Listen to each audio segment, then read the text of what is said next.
Voilà, chers amis, bienvenue une fois de plus à notre dévotion de ce jour. Nous sommes à jeudi le 3 juin 2021. Et pour tous ceux qui suivent nos dévotions et tous ceux qui prient avec nous, je voudrais vous dire merci et je sais que le Seigneur est en train d'accomplir des grandes choses dans votre vie parce qu'il est fidèle. Il est fidèle à sa parole, il est fidèle à ses promesses.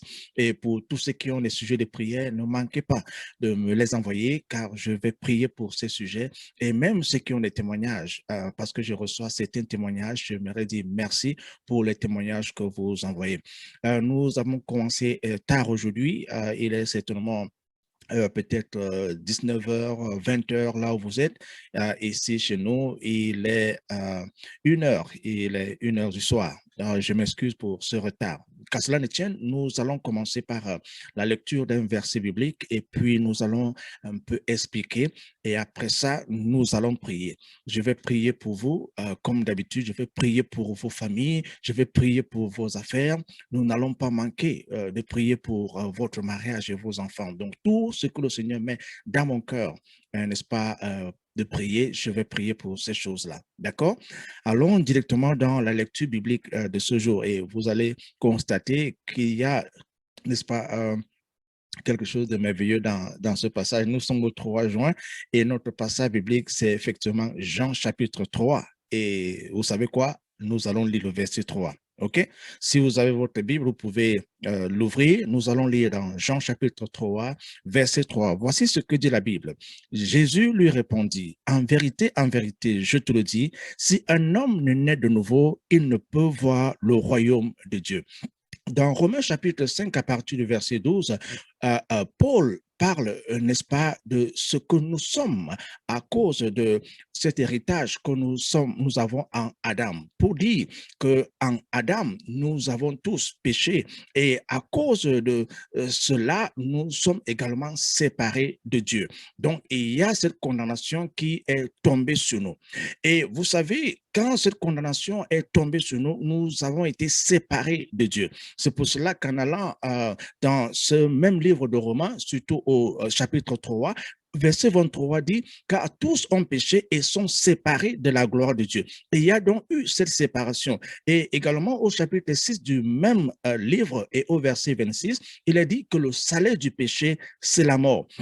Et l'homme, donc, dans cette condition, cherche à rétablir la relation qu'il a perdue avec Dieu. La religion ne parvient pas à résoudre ce problème.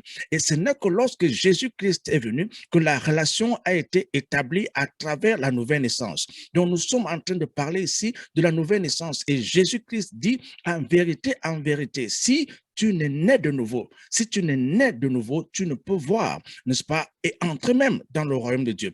Et quand nous examinons le verset 4 et le verset 5, et surtout le verset 4, Nicodème, n'est-ce pas, répond à Jésus en disant, mais qu'est-ce que cela veut dire exactement naître de nouveau? Est-ce qu'il s'agit de retourner dans le ventre de ma mère et d'être, ou alors et de naître de nouveau?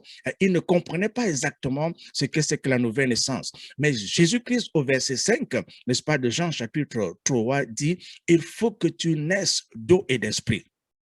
Il faut que tu naisses d'eau et d'esprit. Il s'agit de cette vie, de cette semence incorruptible. Il s'agit de cette semence éternelle que Dieu dépose en nous afin que nous vivions avec lui éternellement. Et la question on peut se poser, et c'est la question que je te pose en ce moment, est-ce que tu es né de nouveau? Si tu n'es pas né de nouveau, il n'y a donc pas cette semence incorruptible. Il n'y a donc pas cette semence éternelle, n'est-ce pas, de la vie de Dieu en toi. N'est-ce pas? Celui qui est né de nouveau a cette vie nouvelle, cette vie de Christ en lui. Dans Jean chapitre 10, verset 10, juste pour vous donner ce verset, Jésus dit, je donne la vie et la vie en abondance. Vous voyez, cette vie en abondance, vous ne pouvez pas l'expérimenter si vous n'êtes pas né de nouveau. Oui, vous pouvez être, n'est-ce pas, vivant physiquement comme vous l'êtes en ce moment, mais la vie de Christ, la vie de Dieu n'est pas en vous. Et cette vie de Christ, cette vie de Dieu, n'est-ce pas, ne peut être obtenue qu'à travers la nouvelle naissance. Il faut que vous naissiez de nouveau.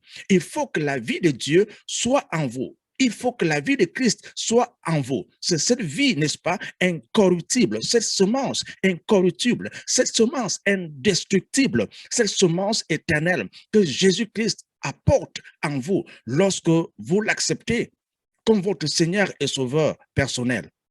Et en ce moment, peut-être vous n'êtes pas né de nouveau.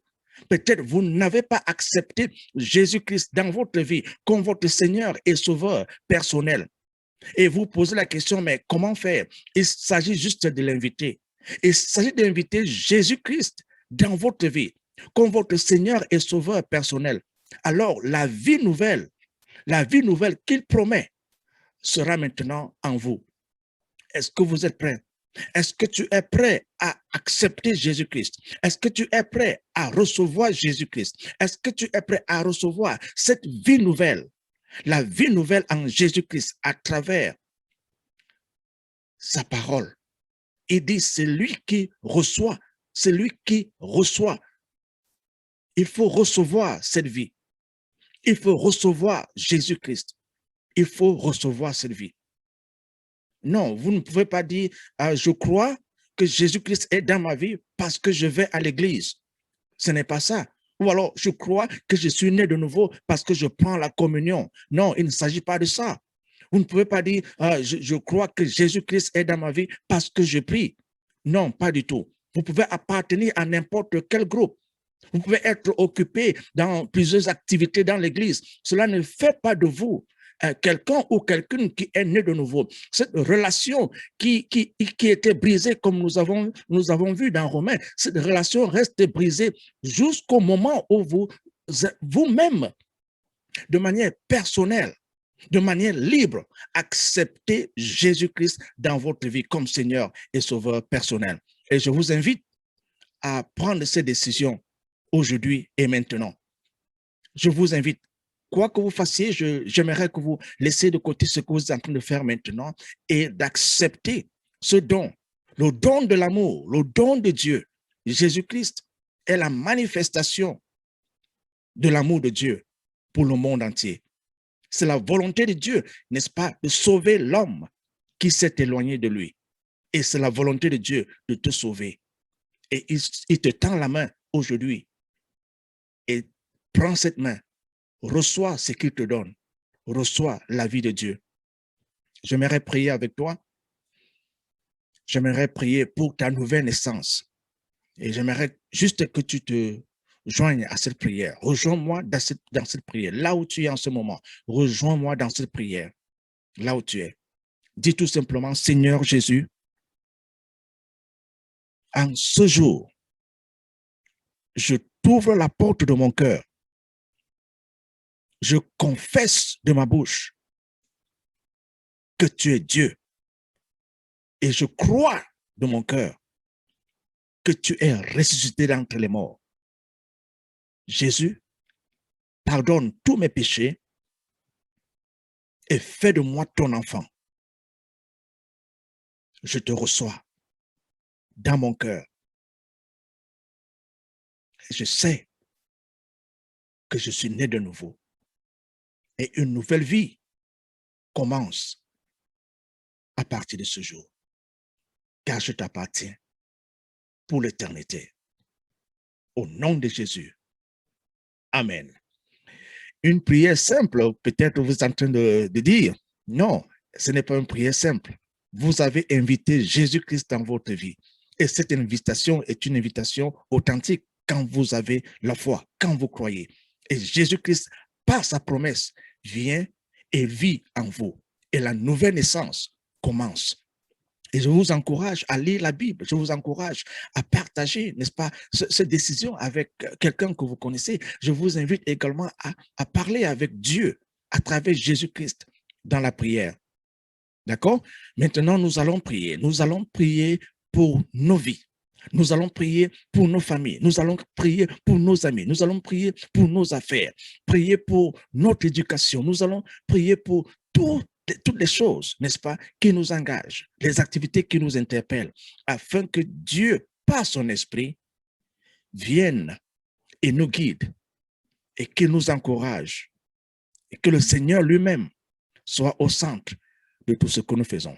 Prions le Seigneur. Père, nous te disons merci pour cette occasion que tu nous accordes, l'occasion de communier avec toi autour de ta parole et sous l'onction de ton esprit.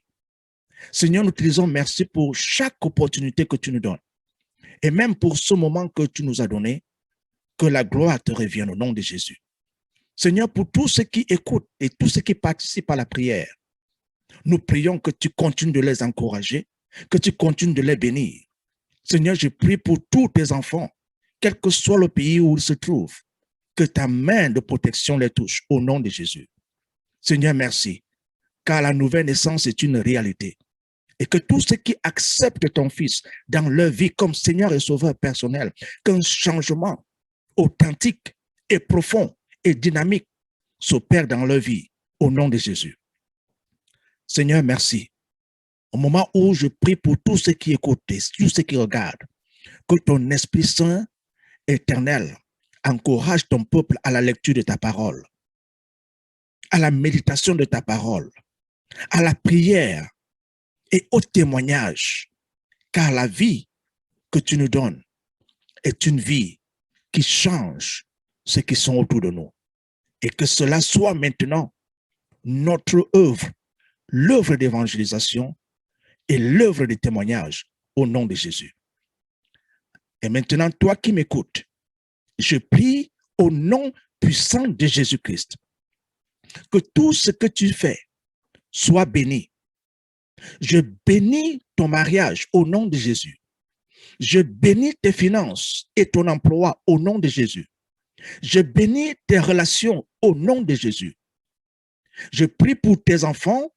Je prie pour ton époux, ton épouse. Je prie pour ta famille élargie.